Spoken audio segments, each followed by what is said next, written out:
زه چې ادارې ته ورسم اول د الله شکرانه ادا کوم، بیا دغه بعد بس خپل بیان ورته کوم. وایي به ډېر لرې ژیانو ته به کړو چې دلته به رالو، ډېر تکلیف و، ډېر زحمت ولو، چې به م نه سوای راښکای، زړور به نه سوای غایېدای. اوس الحمدلله ډېر زړور غایب وو، جواب ویلی سو، جانب مقابل سره دلایل ویلی سو، هر څه انشاءالله کولی سو.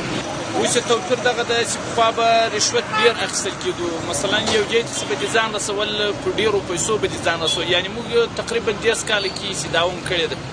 په دا 10 کاله کې موږ حد اقل دونه ثبوت نه پیدا لکه دغه په یوه میاشت کې ما دغه شی پیدا کړو. د غزني یو شمېر نور اوسېدونکي وایي پخوا په دولتي ادارو کې کارونه په پیسو مخې ته تلل، اوس چې اسلامي امارت واکمن شوی د خان او غریب دواړو غږ اورېدل کېږي.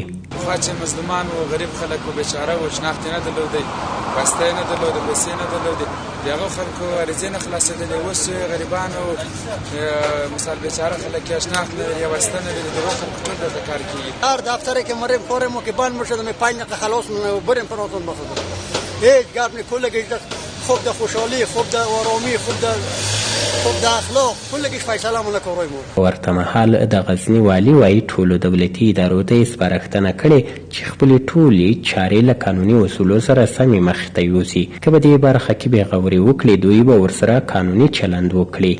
د هر چا ته دې موږ دغه اعلان د شعار ورته ورکوو.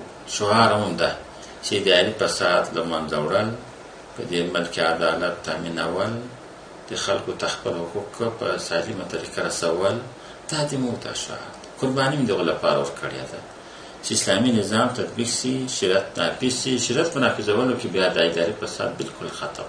صحیح ده. نو که چېرته احیانا چیرې پیدا شي شریعت ته به سپارو. دا په داسې حال کې ده چې په هیواد کې د اسلامي امارت په واکمنېدو د سرتاسري امن ترڅنګ په دولتي ادارو کې د فساد کچه تر ډېره راکمه شوې. اوس خلک کولی شي د هیواد هرې سیمې ته په ډاډه زړه تګ راتګ وکړي.